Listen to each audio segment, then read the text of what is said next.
Muy buenas noches, buenos días, buenas tardes con las personas que nos pueden acompañar y dependiendo del uso horario en que se encuentren. Mi nombre es Richard Pinargote Rodríguez, soy médico imagenólogo, miembro de la Sociedad de Radiología y Diagnóstico por Imágenes de Manabí y también docente universitario de la Facultad de Medicina de la Universidad Laica Eloy Alfaro de Manabí. Estamos llevando adelante estos videos como parte de la sociedad de carácter informativo, de carácter orientativo, de carácter instructivo y también como docente universitario con el fin, sobre todo para muchos médicos jóvenes, para muchos estudiantes de medicina que se empatan con este video. Así también para el público en general, de una u otra manera llevar información que pueda ser más digerible, información que pueda ser más contrastada, información que de una u otra manera a la larga les pueda ayudar a pasar esta cuarentena que creo que de una u otra manera a todos nos tiene un poco alterados por determinados momentos y quizás intranquilos en otros momentos.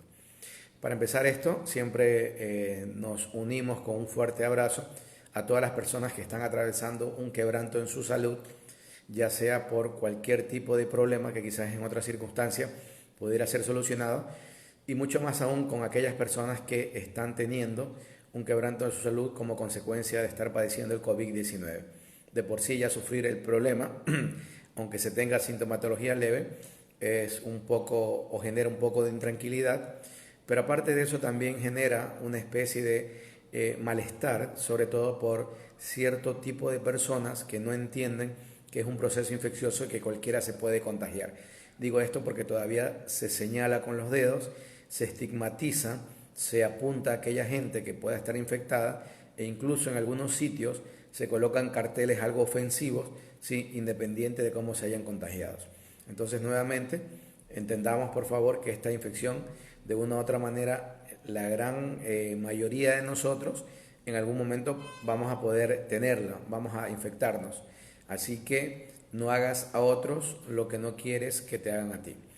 Obviamente también llegamos con un fuerte abrazo y mucha solidaridad a todas las personas o familias que un miembro de estas haya fallecido a causa del COVID-19 o por cualquier otro tipo de patología. Un fuerte abrazo y un sentimiento de pesar muy hondo por todas esas pérdidas de vidas humanas que obviamente cada una es más sentida que la otra. Dicho eso, procedemos a desarrollar este video y voy a tener presente ahora un mensaje que dejó la doctora Miriam Ponce Mera el día de ayer que hicimos el video y que me parece bastante interesante por un tema que vamos a desarrollar en el Rincón Médico. La doctora manifiesta sobre la situación de las pruebas y de los test que hay que realizar. Ella dice, ¿por qué no se hacen las pruebas? Pregunta. Porque todo, según ella, es un amarre, una corrupción terrible y por ello muchos pagarán las consecuencias principalmente. Y todos los que trabajan en salud deberían tener las pruebas. Estamos de acuerdo con casi todo lo que dice ella, sin lugar a dudas. Vamos a entrar a la parte de estadísticas. Nosotros en Ecuador manejamos una estadística que se origina desde el Ministerio de Salud Pública y que creo yo a la altura, la gran mayoría de las personas que vivimos en este país consideramos que hay un sesgo enorme en cuanto a la información. Sin embargo, hay que tomar con cierta objetividad los datos que nos brindan para también tratar a través de ellos tabular, programar y sobre todo proyectar las cosas que se vienen. Dicho de esa manera, para el día de hoy, lunes 20 de abril, a corte de 8 de la mañana, que realmente lo hacen a medianoche del día anterior, para ser exacto, hay 10.128 casos confirmados, ya hay 507 personas fallecidas y este segmento de personas que lo colocan aquí, y nuevamente insisto, que no me parece correcto que lo coloquen de esa manera como casos con alta hospitalaria y que son 1.150, ya que no se tiene una cuantificación precisa por laboratorio que se trate de personas que hayan sufrido COVID y que hayan superado el COVID. Entonces es importante señalar. Cuando al día de hoy tenemos 507 personas fallecidas, se hablan de que haya 826 personas fallecidas que pudieran tener relación con COVID y todavía no se lo comprueba, no alimentan los datos o quizás está pasando algo y simplemente queda como un pendiente. Muy bien, nosotros también informamos cómo se va desarrollando a nivel mundial, ¿sí? La presentación de casos y tomamos en cuenta al menos los primeros 9 y 10 casos. En ese sentido, Estados Unidos está con más de 784.000 casos, España ya completó más de 200.000, Italia 181.000, Francia 156.000, Alemania 147.000, Reino Unido en sexto puesto con 125.000, Turquía en séptimo puesto con más de 90.000, China pasó a octavo puesto con más de 83.000 e Irán está en noveno puesto con 83.000 pero 505. China tiene 83.817. Por la curva de crecimiento, lo más obvio es que el día de mañana ya Irán pase a ser octavo y lo traslada a China al noveno puesto. Es lo más certero de todo esto. Aquí vienen algunos países que están peleando, por decirlo de alguna manera, el décimo puesto. Entre ellos está Rusia, Brasil, Bélgica, Canadá y Holanda. Cabe destacar lo que habíamos manifestado anteriormente. Rusia viene acelerando su crecimiento de casos positivos y ahora está con 47.000 en el décimo puesto y lo sigue Brasil con más de 40.000 casos. Brasil, que pese a todo, pese al Bolsonaro que tiene, se mantiene allí porque definitivamente se ha demostrado que las apreciaciones que hizo el Ministerio de Salud fenestrado fueron dando cierta cantidad de resultado hasta antes que lo votaran. No se extrañen que de pronto comience a tener una curva de crecimiento acelerado a raíz de la salida del ministro de Salud, que fue justamente hace unos días, pero las cosas, los hechos, los acontecimientos que ocurren acá se trasladan estadísticamente de aquí a 7 días, de aquí a 10 días, y ahí es cuando vamos a ver el repunte de todo lo que ha sucedido. Recuerden que este tipo de proyecciones o este tipo de datos es como una especie de fotografía que se hace al momento y de una u otra manera esa fotografía, al momento que se la aprecia, pero esa fotografía verdaderamente señala 2, 4 o 5 días atrás el panorama. Dicho esto, tomamos también siempre como referencia Latinoamérica, de los países que más casos presentan. Y el primer país que colocamos como referencia, a pesar de que no es Latinoamérica, que es Estados Unidos, cuando ya en Estados Unidos habían 785.599 casos, ya habían superado más de 40.000 fallecidos. Están en 42.094 personas fallecidas. Brasil con 40.743 tiene 2.587. Perú con 16.325 tiene 445. Chile con 10.507 casos tiene 139 fallecidos. Ecuador con 10.128 casos tiene 507 fallecidos. México con 8.261 casos tiene 686 personas fallecidas. Ojo con México, que está creciendo exponencialmente también, ¿sí? Así que no se extrañen que nos comienza a igualar en número. Igual México es una nación inmensa, no sería extraño. República Dominicana con 4.964 casos tiene 235 fallecidos. Panamá con 4.467 casos tiene 126 fallecidos. Colombia con 3.977 casos tiene 189 fallecidos. Argentina con 3.031 casos tiene 142 fallecidos. Y Cuba, 1.087 casos con 36 fallecidos. Estos son los países que superan los millares. Aquí tenemos dos países más, Bolivia y Venezuela. Bolivia con 564 casos tiene 33 personas fallecidas. Y finalmente Venezuela, con 285 casos, tiene 10 personas fallecidas. A ver, me llaman la atención mucho los casos de personas fallecidas tanto de Perú como de Chile. En Chile sabemos que hay una manipulación en cuanto a datos de personas fallecidas. Eso hay que dejarlo claro. Y me parece que manejan un sesgo también bastante importante como el que manejamos acá en Ecuador. En Perú no sé qué está ocurriendo, pero una cifra que tienen ellos para 16.325 casos, 445 fallecidos, es significativamente menor a lo que tenemos nosotros. Por lo tanto, está situándose en los niveles, ¿sí?, de mortalidad bajando el 5%, ¿no? 4, 3%, 3, 4%. Nosotros habíamos manifestado ya que si tomamos la cifra cruda, estamos un poquito más allá del 5%, pero si tomamos en cuenta los datos que en teoría deberían sumarse, estamos por alrededor de una tasa de mortalidad por encima del 10%, lo que nos sitúa junto a Italia como uno de los países con mayor tasa de mortalidad con respecto al COVID-19, según datos que se estiman oficiales. Muy bien, eso en cuanto a la estadística. Vamos a entrar de lleno al rincón médico. Y en el rincón médico hay dos cosas interesantes que tratar ahora. Miren que Japón, que aparentemente había controlado muy bien los primeros brotes, ¿sí? Ahora en la BBC hay un artículo que se titula de esta manera: Coronavirus en Japón, las 3 lecciones que deja la segunda ola de contagios de COVID-19 en la isla de Hokkaido. Interesante esto, es la segunda ola de contagio. Entonces, nuevamente lo que yo siempre les digo, hay que mirar los ejemplos positivos y negativos, hay que mirar las buenas cosas y obviamente hay que mirar las malas cosas para procurar caminar por la senda de lo que funciona y alejarnos de lo que no funciona. Pese a que nosotros como país y sobre todo como alguna ciudad acá se ha transformado también en un ejemplo de lo que no hay que hacer. Sin embargo, analicemos esto, porque ellos están de la siguiente manera. Hace apenas un mes se consideraba que Hokkaido, la segunda isla más grande de Japón, era un caso de éxito en la contención, detección y aislamiento del coronavirus.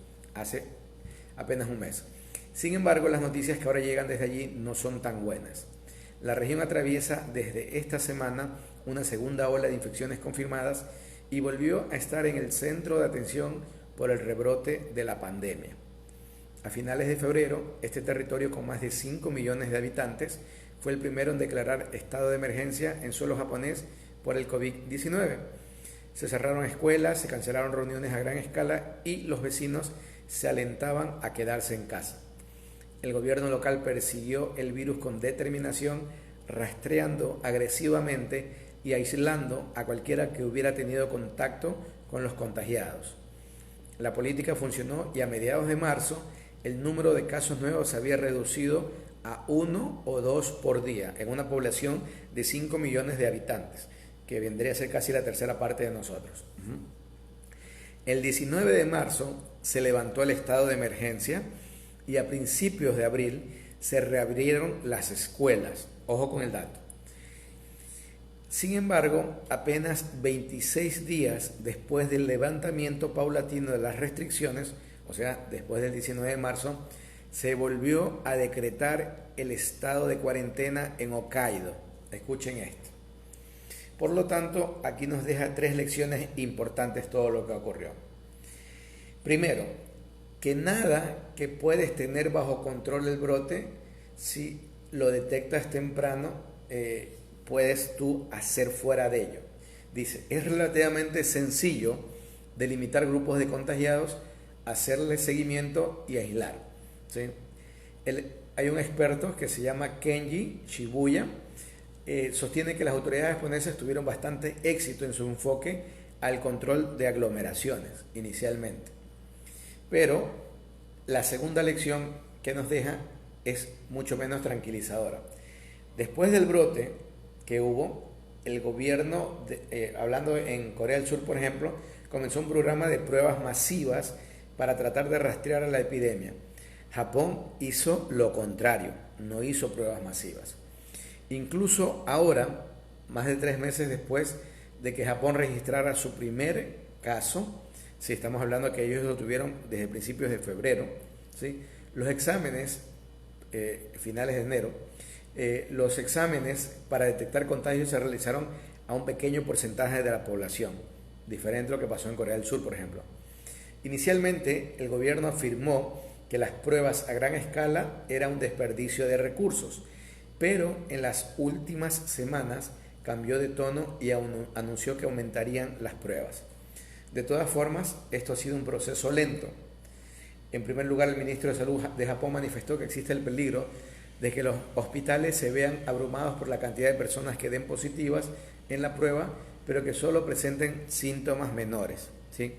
Entonces, en ese sentido, a mí me parece que Costa Rica y parcialmente Chile están actuando de mejor forma, porque paciente con síndrome o con cuadro gripal le hacen las pruebas, si es positivo y tiene síntomas menores, lo mandan a casa con monitorización y pueden continuar adelante todo. O en algunos casos los mandan a estar ubicados en cuarentena en lugares especiales donde garanticen que pudieran tener toda la medicina que necesitaran, que también es interesante.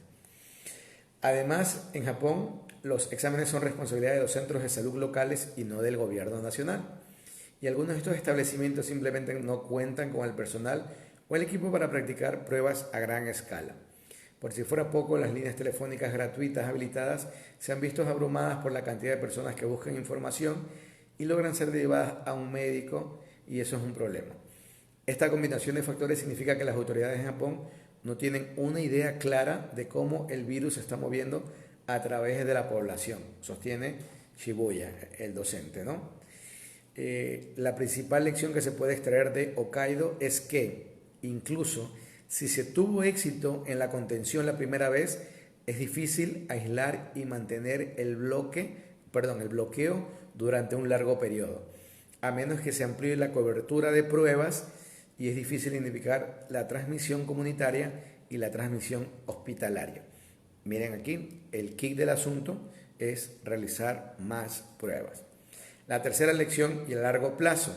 Existe una tercera lección, y es que esta nueva realidad durará mucho más de lo que la mayoría de la gente espera. ¿Sí? Hokkaido tuvo que volver a imponer restricciones, aunque la versión japonesa del bloqueo al COVID-19 es bastante más suave que el impuesto en otros países, porque tienen una cultura del respeto a la norma. La mayoría de la gente todavía va a trabajar, las escuelas pueden estar cerradas, pero las tiendas e incluso los bares permanecen abiertos, manteniendo el distanciamiento social, utilizando barbillo, mascarilla, etc. Kenji Shibuya piensa que sin medidas más duras, Japón tiene pocas esperanzas de controlar esta llamada segunda ola de infecciones que se ha producido no solo en Hokkaido, sino también en otros lugares del país. Conclusión: por mucho despertar no se amanece más temprano, dice un dicho popular, ¿no? Entonces, o por más temprano despertar no amanece más temprano también. En fin, lo que tratamos de decir es que si se intenta salir de medidas, como quiere hacerlo por ejemplo Estados Unidos, priorizando lo que es la parte económica, se puede correr el riesgo de que venga una segunda oleada de contagios, y la segunda oleada de contagios viene acompañado de todo lo que conocemos: colapsos de hospitales, imposibilidad de poder atender a gente grave o complicada, saturación de las camas de unidades de terapia intensiva y por ende aumento de la posibilidad de mortalidad.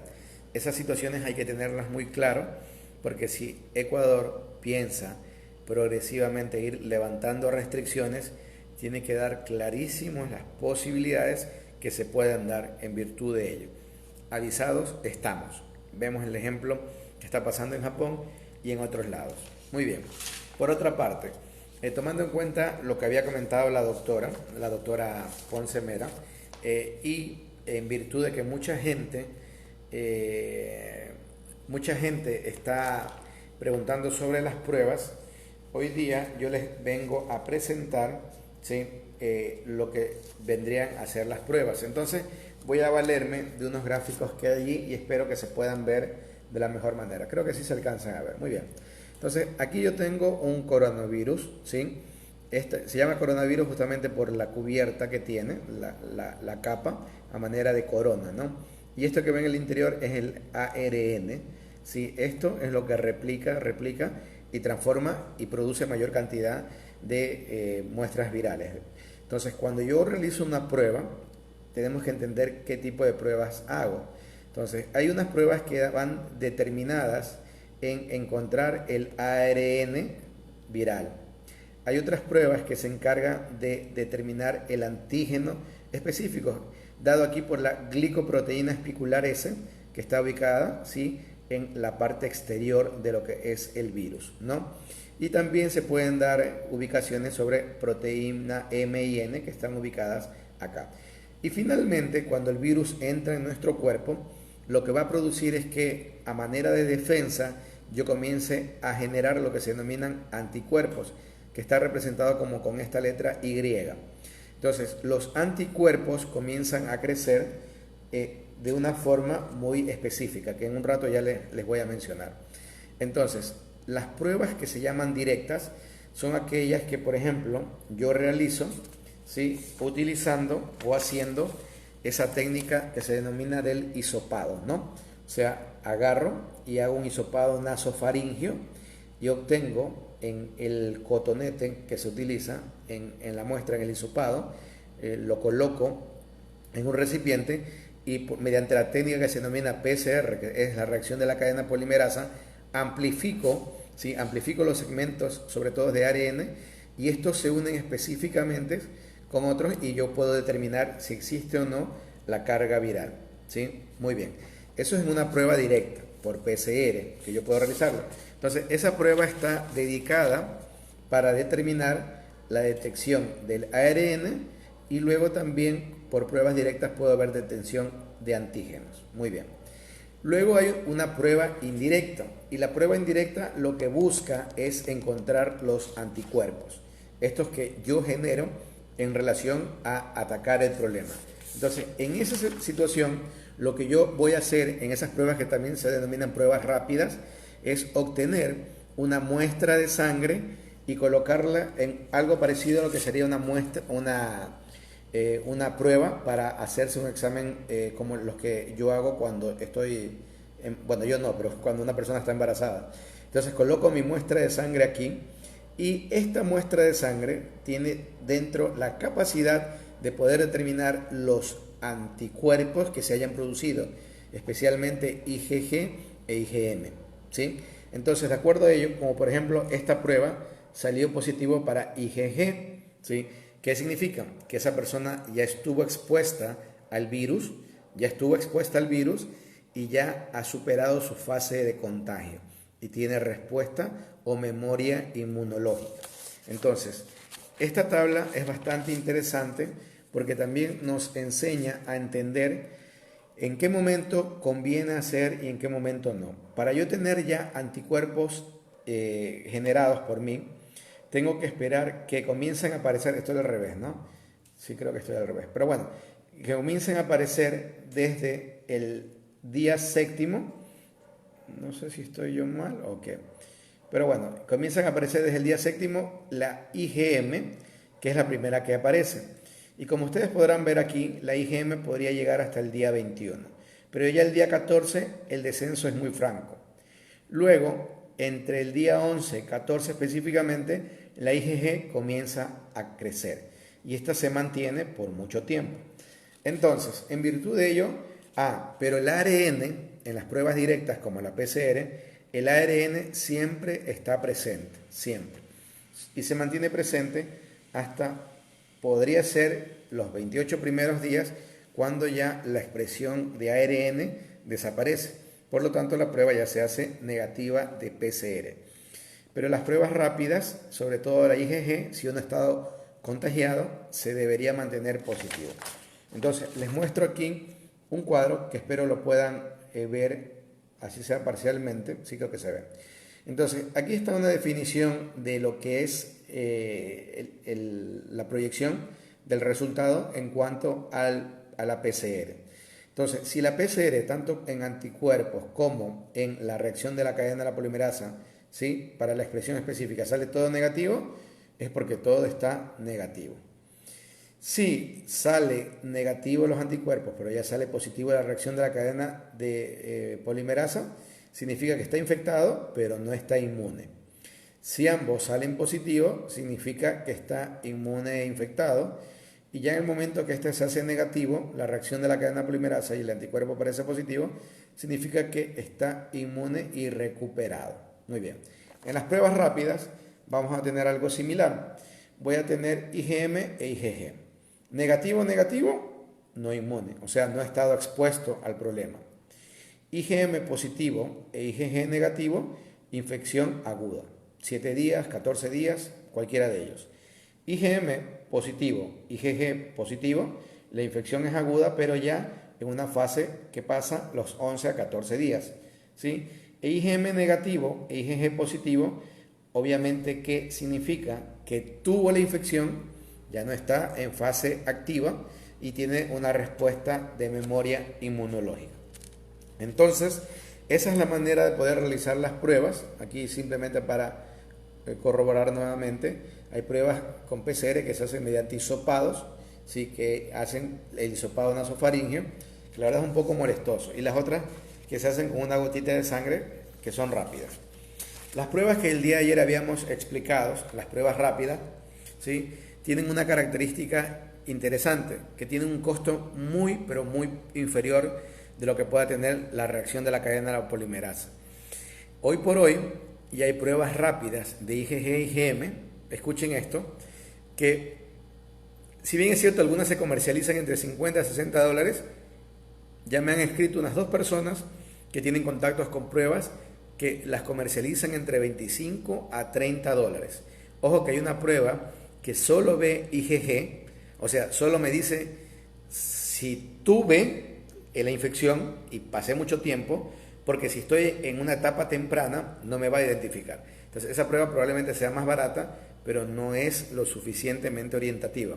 Si se hacen una prueba rápida, tienen que percatarse que les dé la información de IgG e IgM, que es lo importante en esto. Entonces yo les estaba manifestando que ya hay personas que me han escrito que tienen pruebas que se cotizan entre 26 y 30, 32 dólares, rápidas.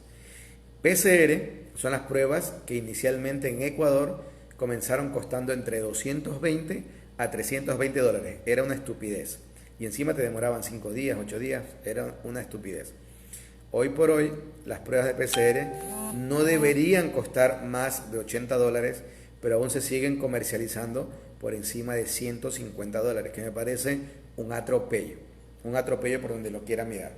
Ahora, ya hay empresas que están empezando a ver cómo pueden llamar a las personas que trabajan con ellos y al menos están ofreciendo realizar pruebas rápidas por este mecanismo de IgG e IgM, que sería bastante interesante. Entonces, son cosas que uno tiene que tener presente y ustedes, sobre todo la parte médica, de conocer perfectamente bien.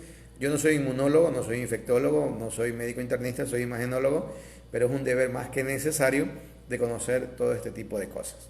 Muy bien, dicho de esta manera, entonces creo que, y espero que haya quedado bastante claro con esta pequeña explicación a partir de los gráficos. Muy bien, y ojalá que se haya visto bien, porque creo que me reflejaba la luz, pero bueno, se hace un intento, ¿no? En fin, saliendo ya un poco de eso, y entre noticias varias, porque no tengo hoy día ni bulos ni cosas positivas como tal, tengo que existe mucha inconformidad en muchos países por todas las cosas y las decisiones que se tomen, porque ahora cualquier decisión que tomen los gobiernos, sentimos nosotros que como si nos estuvieran teniendo amarrado con esas camisas de fuerza, no podemos hacer nada y solamente lo único que estamos haciendo ahorita es recibiendo cachetadas y nos golpean y nos golpean. Y si bien es cierto que si uno le pega una cachetada hay que darle la otra, dicen, al menos en la Biblia, pero la verdad es que al menos acá en Ecuador nos están tratando muy mal porque no vemos que las grandes mayorías podamos tener un respaldo muy adecuado por parte del gobierno. En la mayoría de países el gobierno, al menos si no entrega algo, no quita nada. Acá no nos entregan nada y nos quitan, o sea, es el colmo de los absurdos. Y en Israel existen movilizaciones, sí, al menos unas 2.000 personas salieron protestando en Tel Aviv en contra de Netanyahu porque lo acusan de corrupción. No sé si sea así o no lo sea así, pero me llamó la atención es que 2.000 personas salieron y la forma de protestar de ellos fue guardando distanciamiento social y estando cada uno de los que protestaban a 2 metros de diferencia. Por lo tanto, imagínense 2.000 personas con 2 metros de diferencia ocuparon una explanada gigante, pero me parece algo, y claro, todo el mundo con mascarilla y todo eso, pero algo interesante para demostrarle a los gobiernos que no vamos a permitir que nos abusen más, ¿sí? No vamos a permitir eso. Están rumorando de que quieren quitar subsidios de todo tipo, es el peor momento para eso. Y por mucho que el petróleo haya bajado a 1, a 0, a lo que sea, ¿sí? Igual estos son proyecciones del precio del petróleo para el siguiente mes.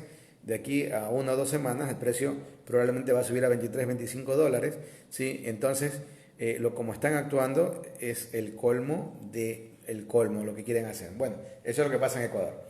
El día de mañana prometo traer muy claro sobre ozonoterapia, que mucha gente está preguntando qué tan efectivo puede ser o no puede ser, ¿sí? Porque acá, incluso en Ecuador, en Guayaquil, están utilizando ya la ozonoterapia. Entonces el día de mañana charlaremos de ello. Y también la posibilidad de que ya haya vacunas que puedan llegar antes de fin de año, que es la última de las noticias. Y el día de mañana, si ustedes me permiten, y bueno, y si podemos unirnos nuevamente en este video, lo estaremos comentando. Muy bien, vamos a ver qué manifiestan ustedes, chicos, amigos, conocidos, y bueno, todas las personas que se suman por acá.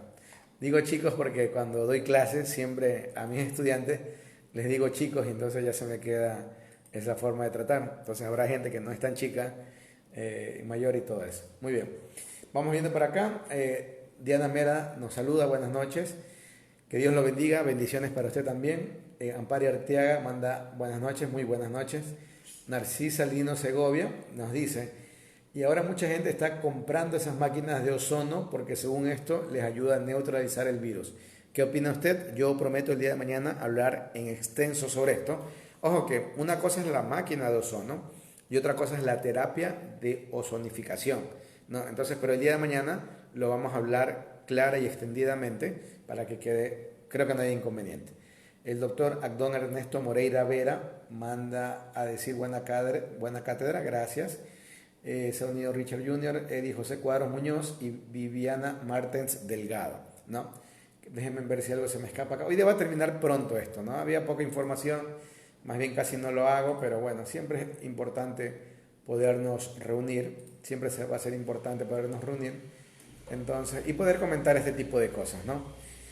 Acá dice Andrés Gabriel Espaudo Canales, doctor, si este gobierno tiene una característica en su accionar en todos los ámbitos, sea legal o salud, es que no hay pruebas suficientes. Tiene razón, la verdad que sí. Es que sí entendí la doble significancia de esto, ¿no? Sí, es muy interesante. La verdad que creo que algo más escribió él. Espérese un ratito. Gracias doctor por el live, un gusto. Sí, saludos allá a Guayaquil. Los ha golpeado muy duro, como al resto del país también nos está golpeando. Espero que podamos salir de esto de buena manera. Richard Pinargote Jr. dice, sobre la segunda oleada hay varias personas leídas, certificadas, que rumoran sobre que puede llegar alrededor de septiembre, pero no será tan agresiva como la primera, al menos en la cantidad de casos y fallecidos.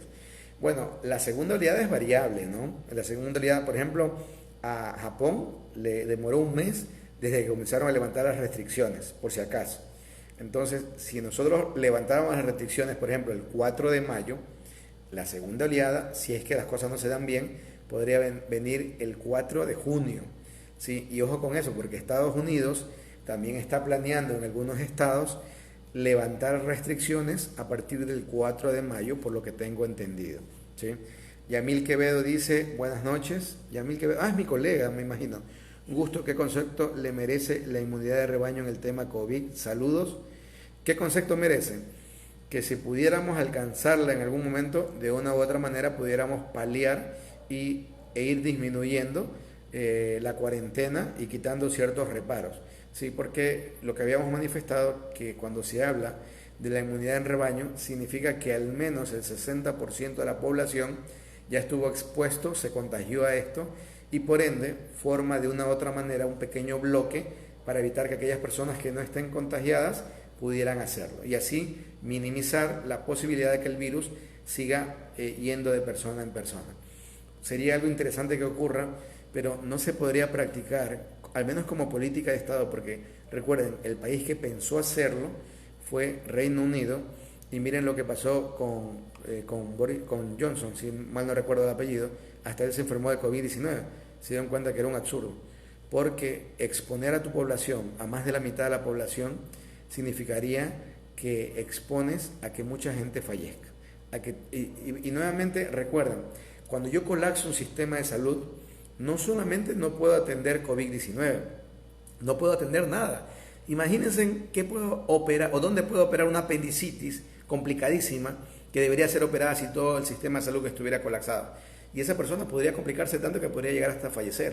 O sea, habría incluso gente que por una situación indirecta en un sistema de salud colapsado podría fallecer. No por COVID-19, sino por otras causas. Entonces, sí, lo interesante en cuanto a la inmunidad de rebaño sería que se pudiera conseguir sin colapsar hospitales, sin colapsar sistemas sanitarios, pero sabemos que eso es imposible. Sin embargo, por ejemplo, en la ciudad de Guayaquil, pareciera que a costa de todo lo que sabemos que ha ocurrido, la pudieran estar próximos a alcanzarla, que bueno, no es nada interesante desde cualquier punto que lo miren.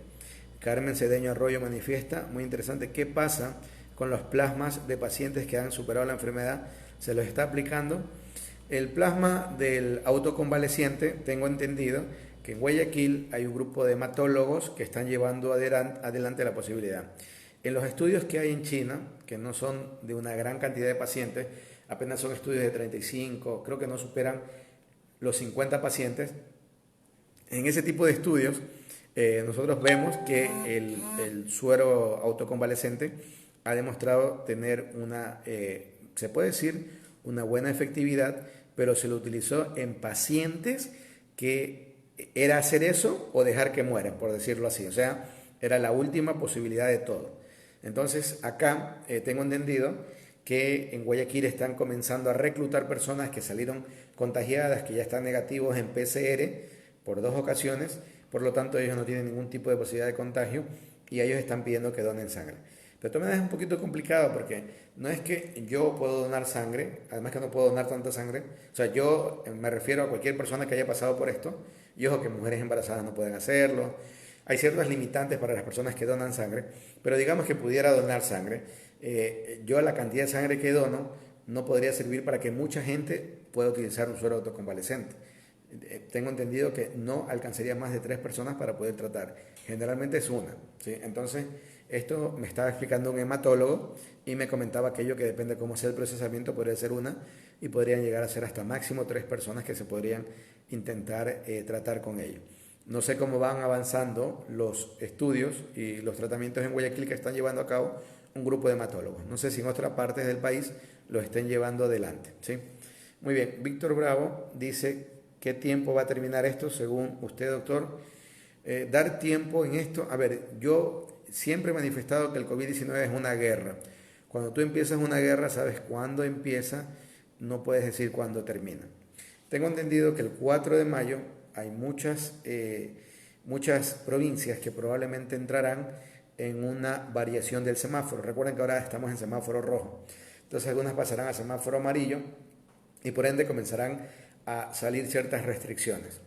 Entonces habrá que ver cómo se está originando todo ello y habrá que ver también la información que tiene el gobierno, que en teoría nos la facilita, en teoría, no sabemos si sea 100% real.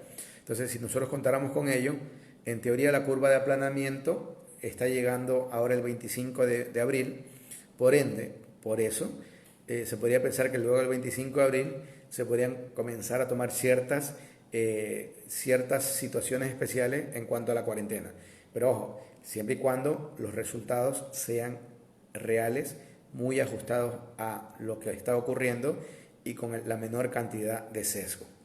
Erika Cristina Barre se ha unido, Guacho Pinargote también, Yamil Vera, Carol Muñoz y Paulina Santander, entre los que veo por acá. A ver si no se me queda acá nada más. No. Muy bien. Entonces, eso es lo que teníamos preparado para el día de hoy. Hoy día creo que sí fue algo más corto que otros días. Y como siempre, agradecemos la presencia de ustedes, que puedan estar aquí, sobre todo que puedan participar. Porque el estar en un monólogo, como que a veces no sienta tan bien, pero que ustedes puedan participar, puedan opinar, puedan comentar, sugerir, etcétera, siempre va a ser agradable. Ojalá que dentro de todo este día lunes hayan empezado al menos de una manera algo tranquila la semana y que puedan, dentro de lo que toca vivir en cuarentena, llevar las cosas de una u otra manera bien. Un gran saludo para todos, se agradece la presencia, muy buenas noches o tardes o días y espero que puedan estar de lo mejor. Cuídense mucho, buenas vibras y si Dios lo permite nos vemos el día de mañana. Chao.